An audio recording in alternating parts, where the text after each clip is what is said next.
Welcome to the presentation on pavement preservation and reconstruction, assignment 3 audiovisual presentation.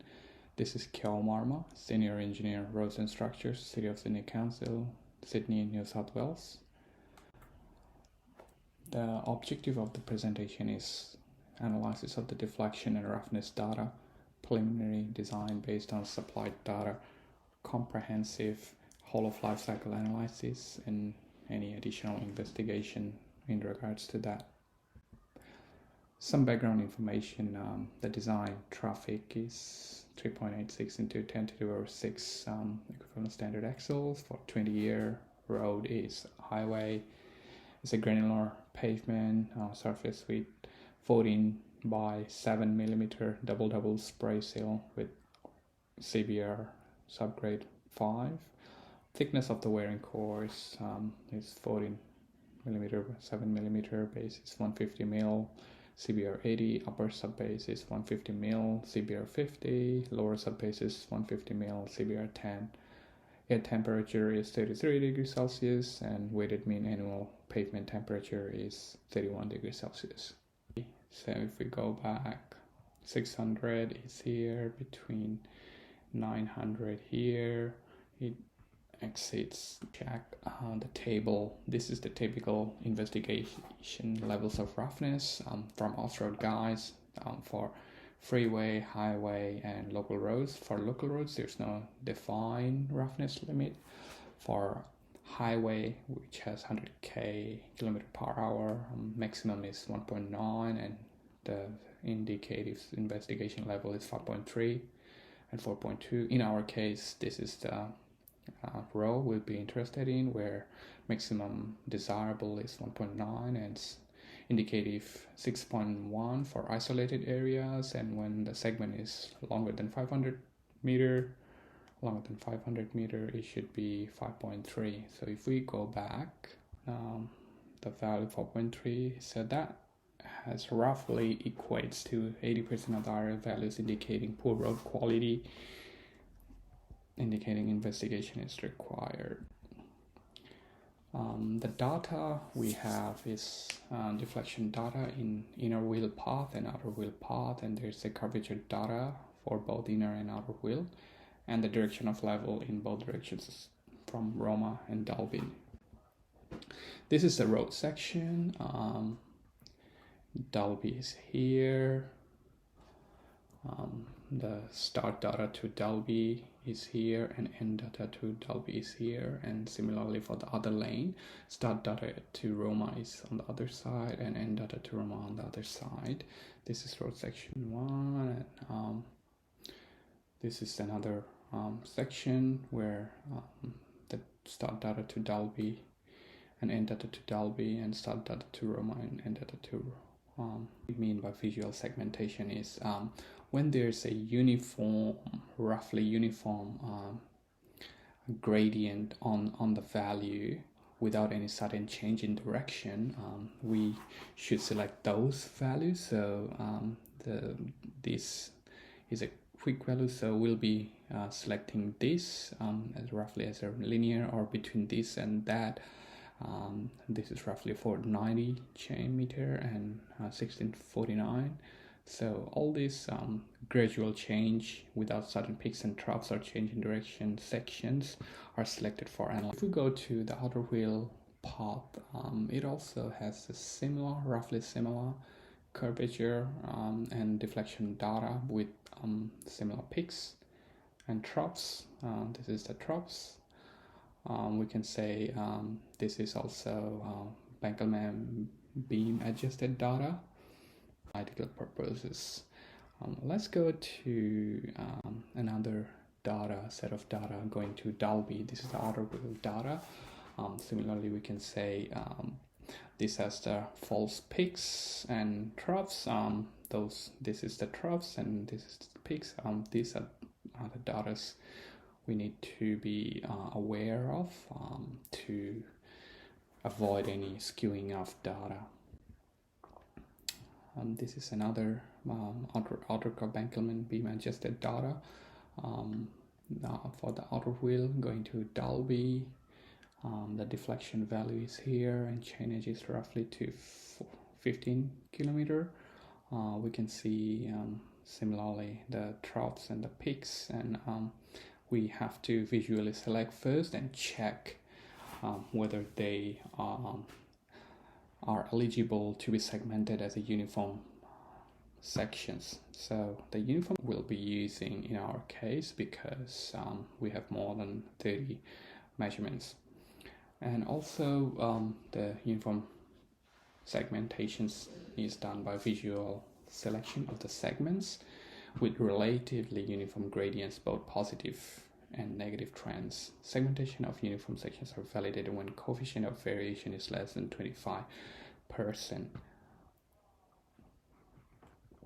Factor F is based on the number of measurements. If the measurement is more than 30, it's safe to use as 1.31.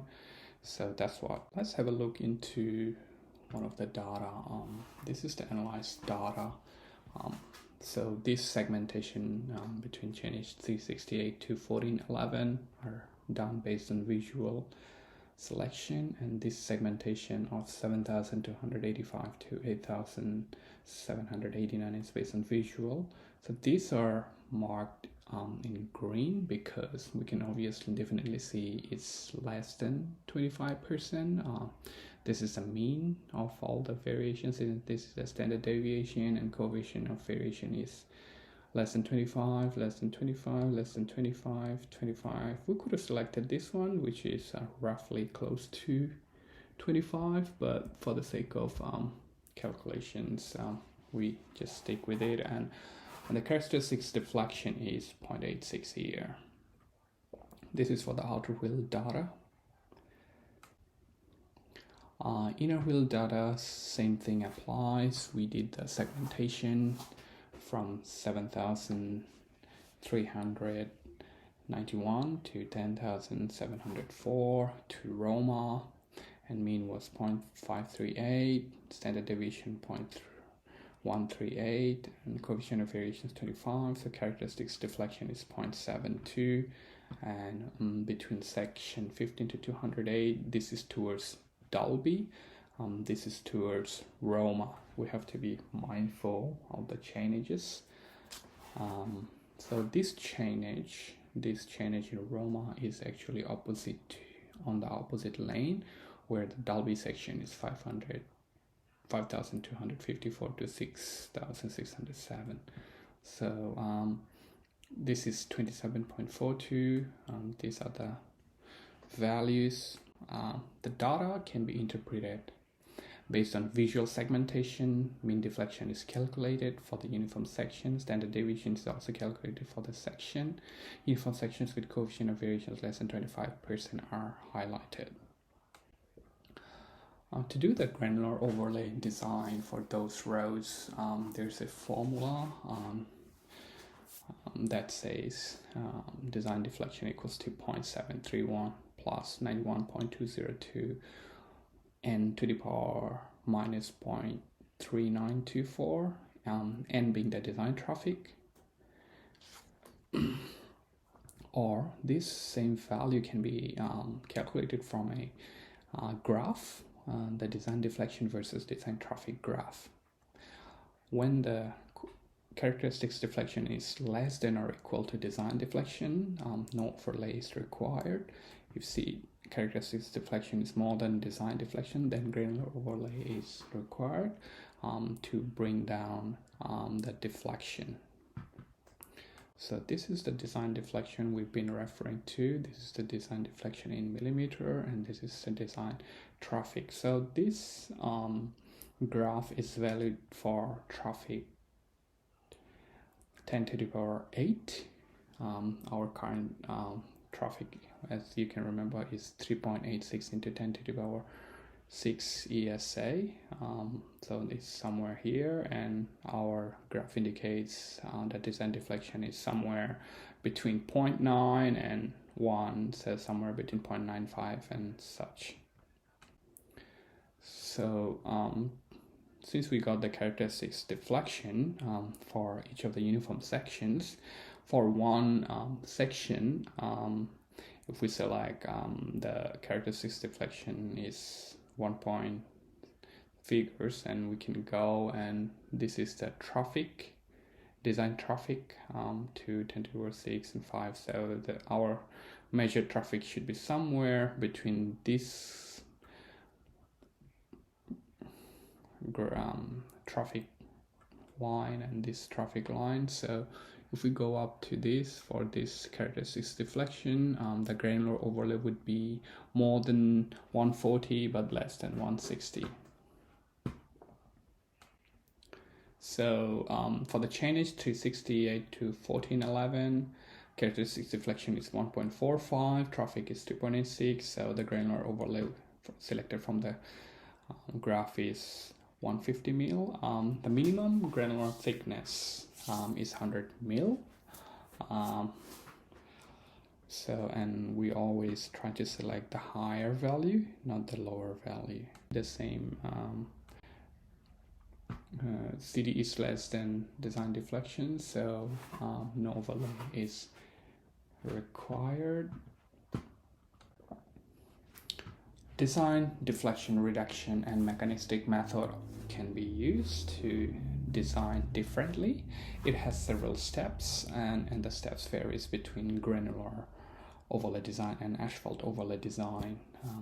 So this method of design granular is empirical and developed only for Queensland pavement. The key design criteria being design traffic is less than 10 to the power 7 ESA, and flexible pavement with thin wearing cores, which is sprayed bitumen or thin asphalt less than 50 mil. Uncorrected deflection value DR for each wheel path is calculated, and that is corrected with the temperature factor and speed of loading factor if pavement is asphalt. The next step is tolerable deflections. DTOL is calculated for each representative section, which is the uniform section we selected previously. The corrected deflection value is greater than tolerable deflection, then an overlay is required to reduce deflection equal to or below the tolerable level. So there's a graph here which indicates deflection before and deflection after. After the corrections done and when the before deflection and after deflection values merge onto a graph. In this case it's 300 millimeter granular overlay, so that is used. 300 millimeter is required. Temperature correction for Bankman beam deflector graph and normalized 40 kilonewton falling weight deflectometer. Deflection results for pavement with a thin asphalt surfacing or seal. This is the value, weighted mean annual temperature and T temperature measured ratio, and deflection adjustment factor is here, and existing asphalt thickness curve is here. So for this one we can see it's somewhere here, and there's a separate graph to calculate the CBR for from deflection value from 900 millimeter from the maximum deflection. This is the we can also measure the CBR.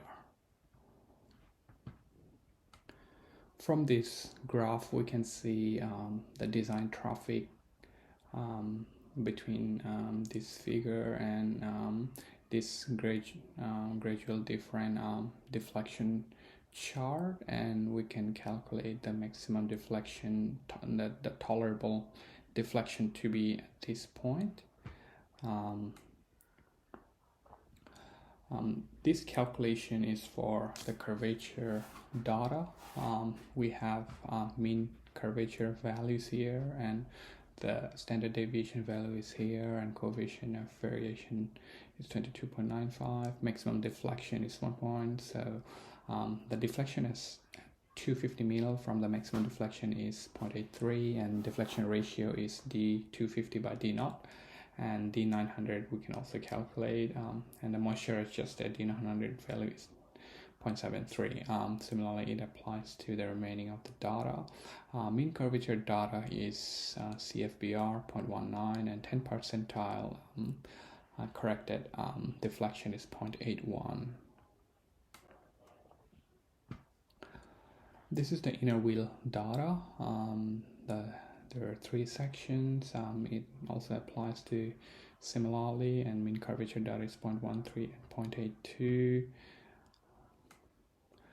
Whole of life cycle analysis actually comes down to 3 main criteria, which is called triple bottom line. One is society, one is environment, and one is economy.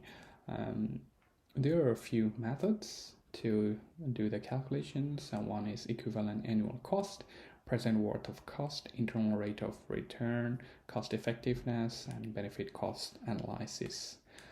Before we do the analysis, just have a quick idea about the valuation against the age.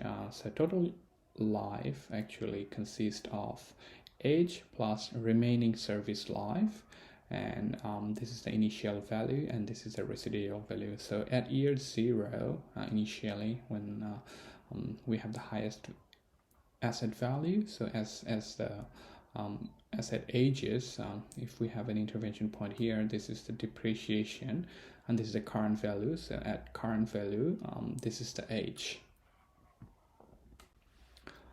The analysis consists of few each criteria and cost.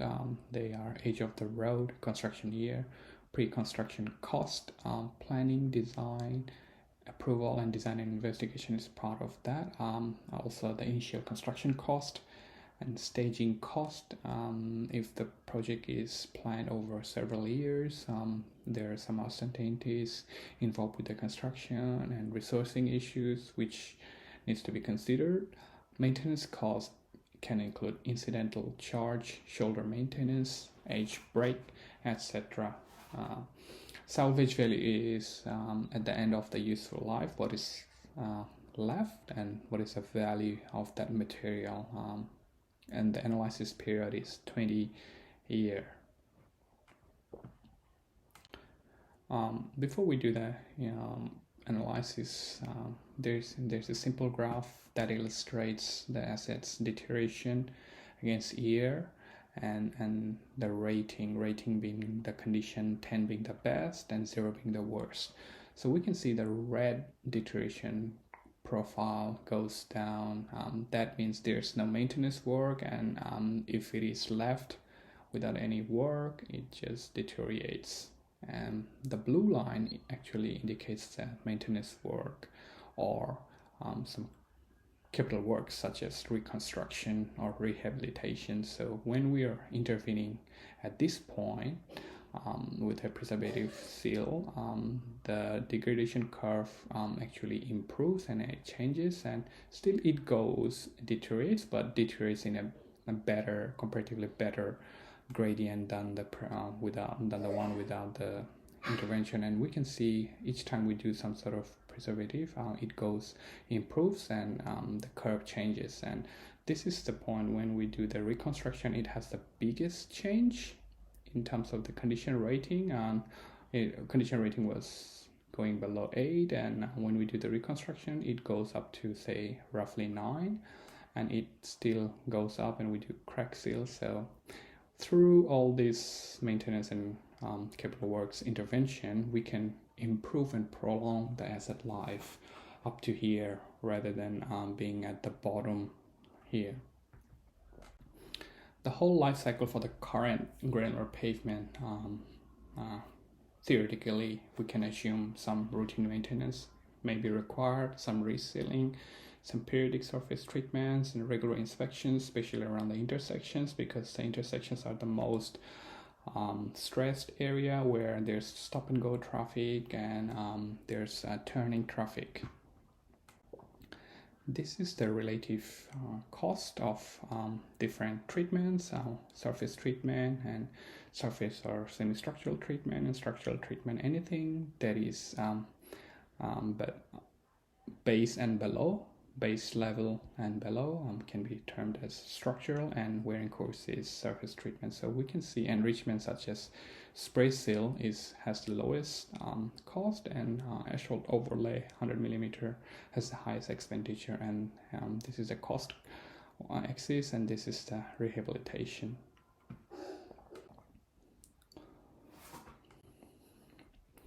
The sample calculations is shown here, considering 20-year life cycle. At year 0, the initial construction cost is $47. The present value discount rate is 4% and 7% and 10%. And routine maintenance, we have estimated, roughly guessed, 0.54 throughout the years. And this is the total cost in year 1. This is the discounted value, 0.48. And for all those 3 discount rates, the construction and the maintenance cost and the salvage is 0, and total we see $53.82 and $52 and $51. Additional investigation that may be required can be classified into destructive and non-destructive testing. Non-destructive testing investigation method could be maintenance records, historical or construction drawings, historical investigation data, visual inspections, groundwater issues. Under destructive testing, we may need to do coring of the material, augering, trenching, test pits. Accompanied with those investigation, some laboratory tests such as moisture content, Atterbuck limit test, plasticity limit, particle size distribution, and 4-day soaked CBR can be carried out. Thank you, everyone. Thank you for your time. If you have any questions, please do feel free to reach out to me. Thank you. Goodbye. Have a lovely day.